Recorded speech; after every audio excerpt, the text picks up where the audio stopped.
Welcome back to the new professional StarCraft 2, a best-of-3 Terran versus Zerg balance test battle. I am proud to introduce the largest Terran we could bring to the table here. In the red, we have Big Gabe, HeroMarine, and a worthy challenger on the other side. The most consistent Zerg player out there, especially in terms of those playing in all these tournaments. It's Solar. Maybe not thought of as the best Zerg, but at least the best of the rest Zerg. And I think in this matchup, I actually don't know who's favored. Usually, I have a call. They're either in my head or out loud, if I'm willing to commit to it. But between these two, I think it could go back and forth. Even on the new balance patch, I'm honestly not sure who it favors here, but I'm gonna mild spoiler. I know HeroMarine makes a significant focus on some of the units that are being changed up for Terran in the new patch. And I mean, first thing to consider, first thing to remember when we're thinking about that is to like and subscribe. That I got it, Jimmy. First minute, nailed it. Okay, moving on. But the Raven. Okay, the Raven has been, I think, reworked is a little bit of a strong statement. It's been adjusted. Yes, I know that is along the same lines, but essentially all the abilities are being nerfed. The auto turret has a little less duration in HP. Interference matrix, less duration. Anti-armor missile reduces slightly less armor, down to 2. But the Raven itself is now only 150, down from 200 gas, and it builds faster, 42 to 34 seconds. Now, what does this mean? The Raven is now the same cost as an Oracle, and I feel like it serves a similar role, at least recently. In this unit, you can build a few of without really cutting into your build, and can always kind of provide utility. It's a little different for Terran versus Protoss with how it plays out in the early mid-game, but we know how popular Oracles are against Zerg, so another unit I'm just gonna mention for no reason. The Cyclone. Mag Field Accelerator upgrade now does plus 10 damage to all lock-on shots, as opposed to plus 20 against armor. So that's a nerf against, like, slaughtering buildings, roaches, but helps do extra damage against things like Hydras, Queens, technically like Zerglings, but they were already killing Zerglings pretty quick anyway, so. Well, we got that Raven on the way. As for Zerg, creep is slightly nerfed. Cooldown between the tumors is a few seconds longer, and the vision is reduced by 1, which means the vision no longer extends past the very edge of the creep, but up to it, which I think is a nice quality of life change for everyone, because now you know exactly where that vision goes to for the most part. Hellions and Raven. HeroMarine, one of the few players who was using Ravens kind of on their own in this matchup before the balance test. So we'll see what he does with them now. But I think the Raven, it's still relegated in this kind of, I have a Raven, so I must always be using it to get behind the mineral line. I don't think that needs to be the case. Much like the Oracle, I think it can just stick with the main army. Or even better at home. When what? He lost 9 SCV. I'm sorry. I just did not expect. I was not prepared for that at all. And obviously neither was HeroMarine. But he kind of just lost 9 SCVs to a well-timed, yet completely undefended Zergling counterattack. How many? Well, now they're, yeah, these are, wow, he lost less than 9 Zerglings in that first attack. It was like 6 or 8 lings that got in. So HeroMarine, a bit of stubs his toe a bit coming out of the gate here when it comes to the build. The Hellions looking to shark in, but the Queens will deter them, and there's not that much HP between all these Hellions. +1 melee, +1 carapace. Joined by infantry, weapons, and armor, about 30-40 seconds later in that production tab. Overall, while HeroMarine, obviously not a fan of losing 9 SCVs early. It'd be weird if he was. I don't think this is going to slow him down too much with the 3 command center opener. Adding on some Widow Mines now, instead of opting for tanks. Ancient Cistern is a pretty huge map, which means tank pushes, while good, there's a lot of opportunity to outmaneuver them, as we've already seen with a counterattack here. So I think adding in a few Widow Mines until you know that tanks may be needed if they have roaches or maybe Hydras and potentially Lurkers, but Widow Mines are your good all-around choice against those masses of smaller units. +1 Carapace, done. +1 Melee, finishing up. Hydralisk Den, in production. Armory, not too far behind as we go directly. We're skipping past the rest of the kind of early game exchanges. I'd say mid-game is, well, 3+ bases is definitely the mid-game. When the tech is there, the production ramps up, and we're sprinting towards 200 supply while still keeping an eye on each other here. Auto turrets, target firing creep tumors. There you go. And medevac push. Marines, mines, medevacs. No marauders in the mix here. But no, how many banelings are there? 10 banelings on the field. Counterattack. Zerglings into the 3rd. +2 infantry weapons. So far, not too much damage being done by the Marines. The Widow Mines, he's just going to tank the hits with the Queens. Probably the best case scenario. You can always transfuse until you run out of energy. It's a drop headed towards the main as well. Baneling speed is completed. And overall, well, oh wait, that's not a drop. Those are Ravens. I'm not used to seeing a couple dots on the minimap and having them be Ravens in this matchup. Maybe just too much Byun casting, but at the same time, the Queen's getting gunned down before even transfuses can react. HeroMarine debates going back, but instead sprints forward. Boosts in. Joins up with the Ravens in the main. It will be spotted, but moving this entire army back around, jumping over those cliffs is just not something these Zerglings can accomplish. Maybe next match. But overall, Hydralisk, Lings, and Banes are enough to drive back HeroMarine from the main base. And that'll make him refocus his efforts to the center, where another army has already come out and is sprinting towards the 3rd. HeroMarine not letting up here. Muscular Augment's about to complete. That extra speed off a creep may end up kicking in, but he has to clear him off the creep first. I don't mind looking to connect. Drawn out shots onto the Marine. Starting to clean things up. Drop and auto turrets in the 4th as well. Solar getting hit left, right, and center right now. Loses 18 drones. Cleans up the left flank. But at what cost? Meanwhile, more Marines. Banelings do connect, but 8 survivors load up into a medevac and get to the main. +2 Carapace completed. Another army headed out. HeroMarine keeping up the momentum. Does not want to let Solar get towards that hive tech. Just +2 melee on the way. +2 well, actually, because +2 Carapace is already done. Solar is maintaining a strong economy throughout this, but HeroMarine has tilted the income back in his favor. The drop was attempted. It wasn't enough. HeroMarine driven back at the 4th and towards the 3rd. This time the Hydralisk count seems to have reached a critical mass, at which HeroMarine's going to need to bring a lot more to the table to break it. The creep, though, noticeably receded. And I gotta say, I'm starting to really see, especially these non-Serral Zergs, which is most of them, struggling to maintain that level of creep as before. And I do think it is a nice and reasonable change. Creep definitely kind of the catch-all that was helping Zerg feel nearly omnipotent when it came to dealing with attacks on multiple fronts and defending against drops, as well as being able to close the distance on armies. So, in making creep a little more difficult and costly, as well as buffing detection, I think not a bad choice of changes, especially in a vacuum.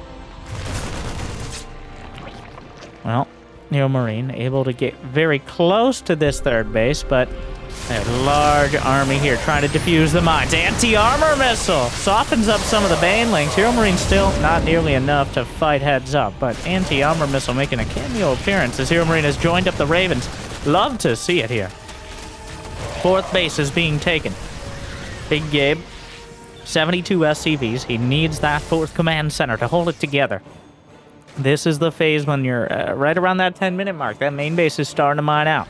The natural is not too far behind. Just a couple hundred minerals on those smaller patches. Solar's the same, but Solar doesn't have mules, so does not actually mine out as quick. Terran's greatest strength is sometimes its largest weakness. No, not Widow Mines. I meant mules this time. I didn't... Oh, HeroMarine making another attack. There's a tank on the low ground looking to back up this push. Supporting tank fire helps soften up the Zerglings. The Hydralisks are forced back with no more buffer. Another attack on the right flank. Banelings more than enough. HeroMarine not able to make progress as Solar consolidates his bases, his upgrades come online, and Hive Tech is about to kick in. What does he have? He has the Hive done. Lurker done is completed. A lot of medevacs here, but not a lot else. Anti-armor missile, but the Raven is picked off. I wouldn't mind seeing another Starport just to build some support Ravens. We may end up seeing that. Liberators on the way. Oh yeah, something to point out that's kind of impactful. Liberators are now 25 gas less. 150, 125. At least last I checked. The balanced patch notes are they seem to be updated every few days, which I think is potentially a good thing. But that is a lot of medevacs with all this here. Well, HeroMarine splitting back, looking for an opportunity. The tanks without Vipers here. Solar's really finding it difficult to close the distance on the army. The tanks are softening up far too many Zerglings and taking out the Banelings. But the Hydralisk concave, the Banelings rolling through past towards the Marines. Draw the target, fire the tanks. But it's just not enough to break. What's the Hydralisk count? 15 Hydras. Some Liberators are on the way behind this. Overall, the overlapping liberation fields there. Well, Hydras are okay against libs. Seismic Spines is almost done. Is there a Ghost Academy here? Snipe might not quite have the range it once did, but it can easily take out the Lurkers if you find a nice spot. The Zerglings trying to counterattack onto the fourth, finding a bit of a harder target than they expected. And at the same time, Solar not paying attention, gonna lose some of his Lurkers.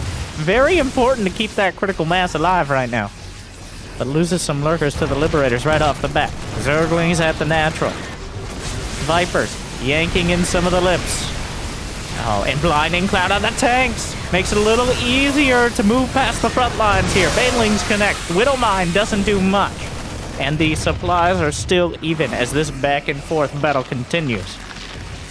Great game so far. Though, HeroMarine, I think clearly trying a bit of a new style, focusing more on those starport units as opposed to getting ghosts. I think a lot of the time you'd be looking towards ghosts a lot earlier in the match, pretty much like around the time 2-2's finishing. But he's got 3-3 done and just finished the Ghost Academy, adding some more Liberators on. I believe Liberators are about the same cost as Ghosts now, so there's still one more supply. Well, there's a base right in the center here. Solar fighting it, taking it. One of those kind of hidden in plain sight sort of bases. There's, I believe, 8 bases on each side of the map, so that is the indicator of quite a long-winded macro map. That 8 is definitely on the larger side of things. Just gotta take my word for it. Well, another drop loaded up is HeroMarine. Approaching 200 supply. Solar already there waiting for him. Adaptive Talons on the way. Lurker, burrow speed, and just speed.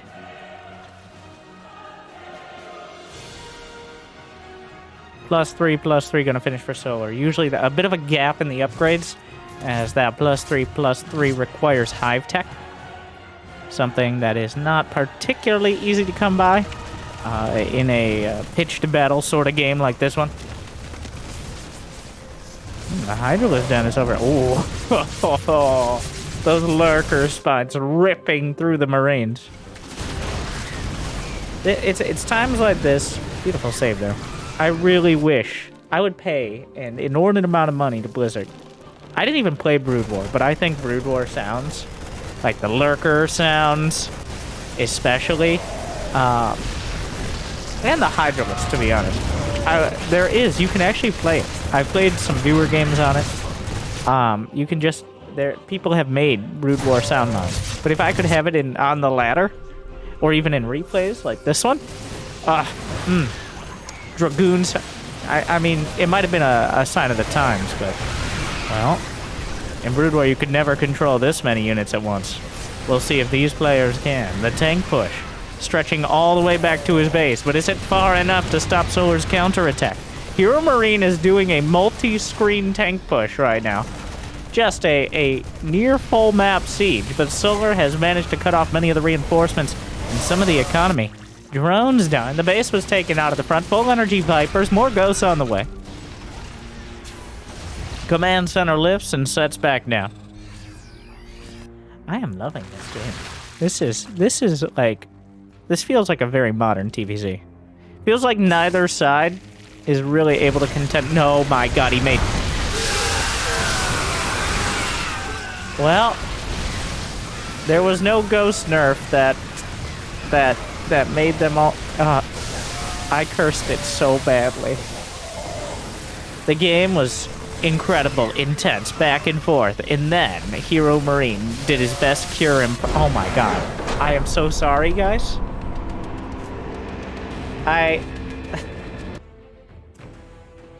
And then suddenly, somehow, the ghost just walked in and all died.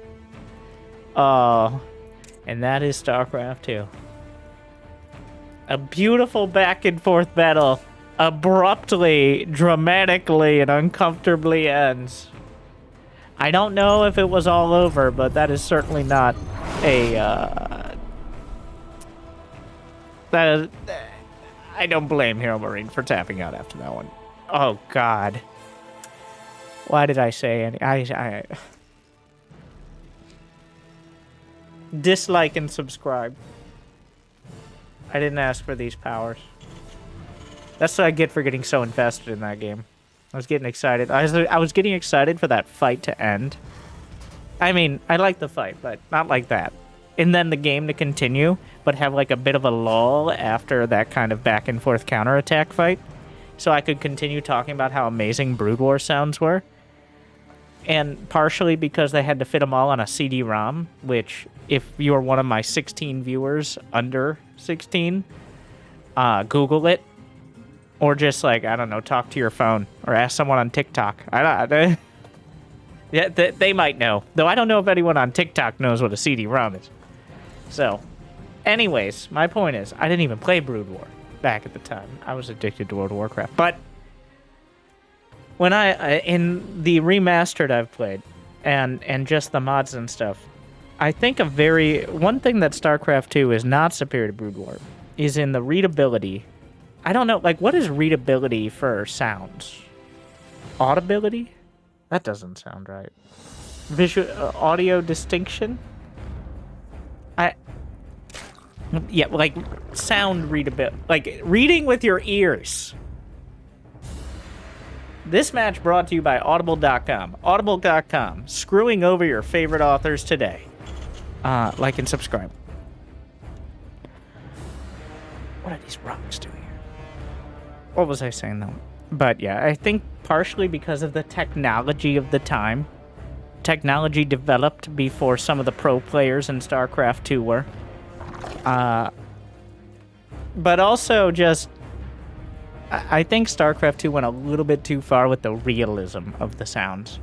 Yes, it's a much more modern looking game. I think it still holds up. I think the style they chose for the graphics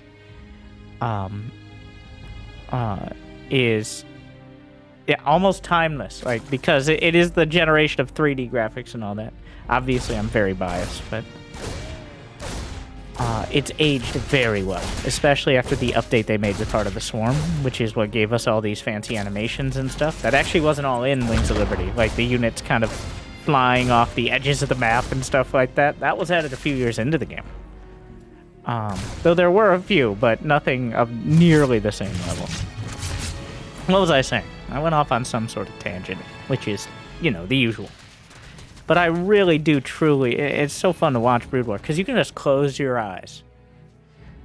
And you can hear what's happening in Brood War. Like, you can hear those siege...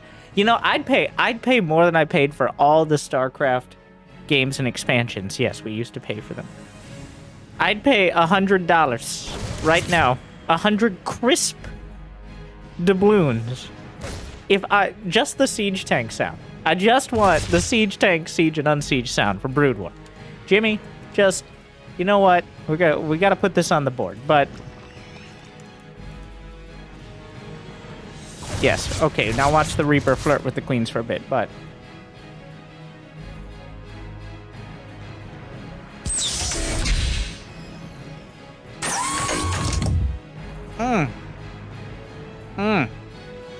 Inject that into my Mech Terran. Speaking of, it is a fusion core HeroMarine. Big Gabe's big battle cruisers. Yes, here on Royal Blood, he's taking to the skies. A beautiful choice. Well, I don't think his opener last game was particularly, I liked it a lot. I think there's a lot, there's potential there with the multi-Raven opener, the Ravens. Well, actually, I think you only need 2. We're gonna need a name for that one. There's the battle cruiser. The kind of, I don't know if the beauty of it is the right word, but the genius, that's still a little strong. The cleverness, I'll take it. The cleverness, it sounds kind of dumb, but of this build is that HeroMarine, well, Terrans in general, showing a tech lab on the starport and on the barracks says nothing. Like, Solar, this could be Cloak Banshee, it could be Raven again, it could be a Liberator, literally, it could be anything. There's no giveaway it's a battlecruiser, and there's gonna be no giveaway it's battle mech.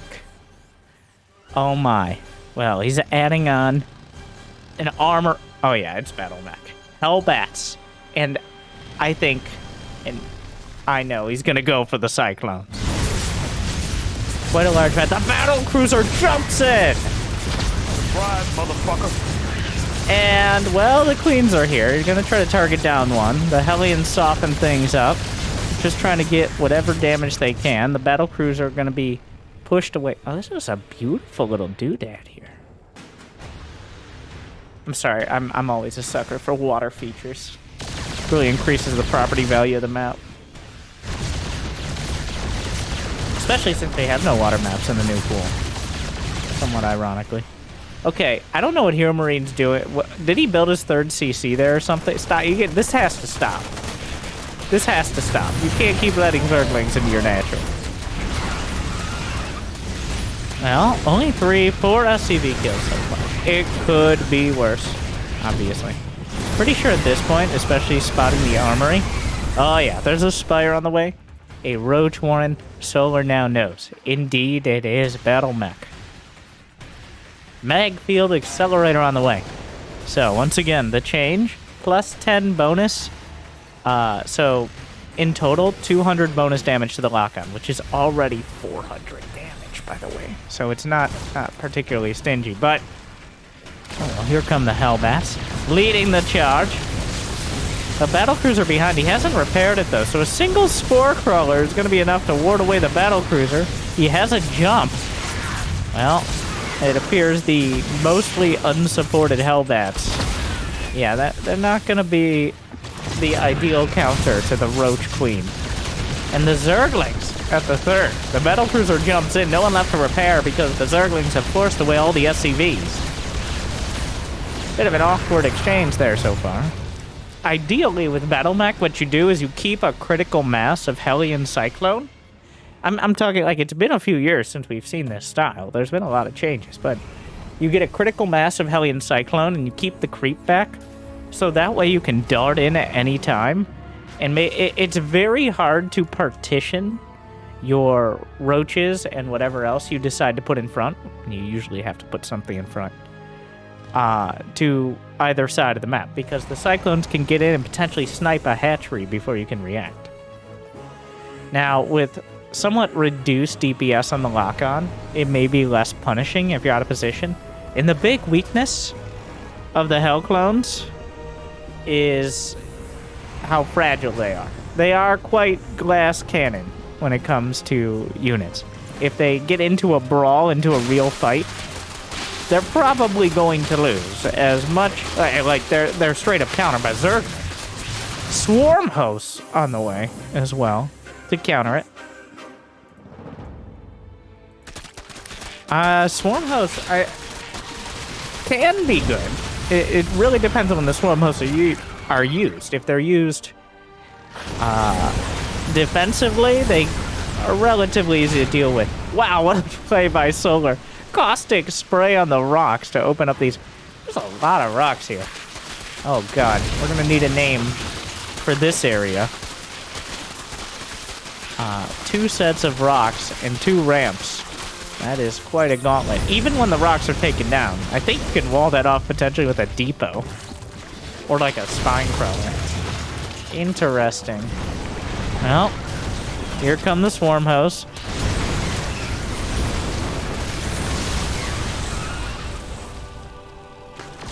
Corruptor's looking to snipe the battle cruiser. Just the one battle cruiser still. Oh god. Has he seen that? Well, now he sees him. You gotta be very careful with those tanks. They could easily turn against you. He's gonna drop right on top of them. The Hellbat's grilling through the Locust here, but overall, Solar, I think, has adapted. Solar has figured out this was Battle Mech. He threw back, I think, the first Hellbat attack with no real support. That was optimistic. And that lowered that critical mass of Hellbats and allowed Solar to get a lot of map control here. Now, the lock-ons, not slaughtering the roaches as well as they once might, but still, definitely a good counter to small amounts of units. Yeah, he locks on to the full spread there. But the Locusts are a continuing problem. The tanks are going to need to be retargeted whenever possible. Wow, he still somehow didn't lose any tanks to multiple Locust waves. But here's the big problem. It doesn't get any better for Big Gabe. The swarm hosts continue to exist. Solar's now maxed out. One thing is he doesn't have a hive. He just started the hive, despite having the infestation pit, obviously, for quite a while. Locks onto the swarm host. Ooh, the Zerglings, though, with the wrap around Blue Flame Hellion's not going to be enough. The Cyclones. Solar has adapted this so quickly. He's still going Clone Hellion. Honestly, I think this is HeroMarine trying to kind of limit test. I'm not sure if he's convinced this is the ideal choice. Oh my god. He lost his main command center to Corruptors. It's been a while since I've seen Corruptors actually snipe key buildings, but there you go. It's looking very good for Solar. But a few bad attacks at the wrong angle against a mech army can turn things around very quickly. Oh, Locust. That's a lot of sec. You know, our Locusts I don't believe are armored. So this is interesting. I think, this is a bit of a mistake from HeroMarine, but this is a lot of food for thought here. As Locusts, I'm like 84% sure are not armored. So that means the Cyclones are actually better against them. Oh my god, the Banelings rolling in. That's a lot on either side. Oh no, the Swarm Host! Well, the Swarm Host gets a point blank, but he gets a good lock. The Locusts get very close.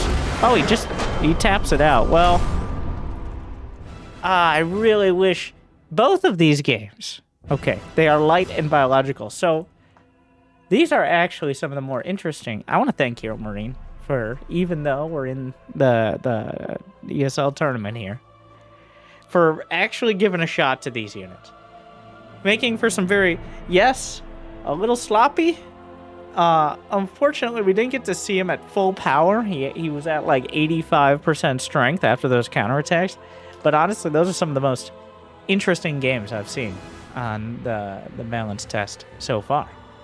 I really, with the Cyclones being slightly better against Locust, I don't know if they're still, like, Battle Mech is going to be a real thing, but it felt like it had potential there. I want to see more. I'll be looking out for more. I hope you will be as well. Looking out for more like this video that Jimmy put up for you.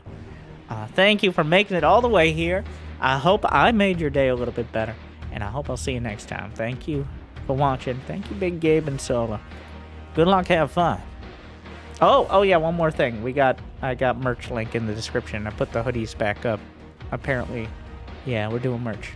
Okay, anyways, cut it off. Stay chill.